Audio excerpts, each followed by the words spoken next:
ازيك يا دونا؟ عاملة ايه؟ استرك ربنا. انت ما بتجيش ليه؟ مش تبقى تيجي؟ خلينا نلعب حصل ولا ما حصلش. اوكي. اقول لك شويه حاجات لو حصلت هتعمل اوكي. مضرب على حصل. اوكي. يلا. خدت حاجه من السوبر ماركت وما حسبتش عليها. خدت حاجة من السوبر ماركت ما حسيتش عليها؟ انت هتبوظي سمعتي ليه؟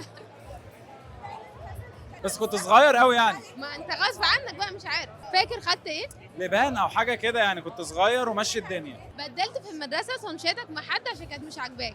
حصل طبعا. كانت سانشات ايه؟ كانت لا مش فاكر ايه بالظبط، بس الاكشن ده حصل كتير. عملت عصابه في المدرسه ومسكتوا حد اديتوا له علقه تمام. لا عشان انا كنت صغنن برضو كده، فمش انا اللي هكون عصابة، انا كنت جزء من عصابة. عمرك اتضربت وروحت قلت ان انت وقعت مش اكتر؟ اكيد طبعا.